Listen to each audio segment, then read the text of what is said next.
Hello everyone. Welcome to Dr. Martin, Head and Neck Radiology. Today we will explore an interesting radiologic case about the foramen of Vesalius, also known as the sphenoidal emissary foramen. We will discuss its anatomy, variants, clinical significance, and key imaging findings. Let's get started.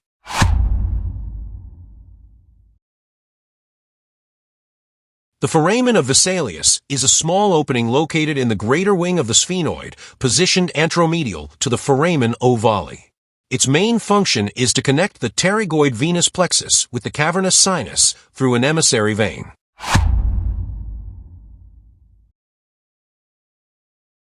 On high-resolution CT scans, the foramen of Vesalius appears as a small bony opening anteromedial to the foramen ovale.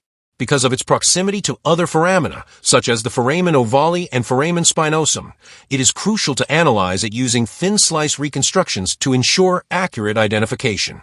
This foramen is an anatomical variant found in approximately 16% of skulls, with 12% unilateral and 4% bilateral occurrence. It is more common in males and is predominantly found on the left side. In some cases, it may be partially assimilated into the foramen ovale, which can make it challenging to identify on imaging. The foramen of Vesalius has important clinical implications. It may enlarge due to increased venous flow, which can occur secondary to a carotid-cavernous fistula. Additionally, it serves as a potential route for extracranial infections to spread to the cavernous sinus, increasing the risk of complications in cases of facial or sinus infections.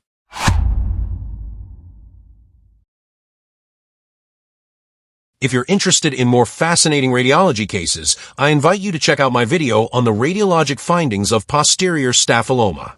I've left the link in the comments below. I hope you found this case interesting. If you enjoyed the video, don't forget to subscribe, turn on notifications, and leave a comment on which topics you'd like to see next. See you in the next episode of Dr. Martin, Head and Neck Radiology.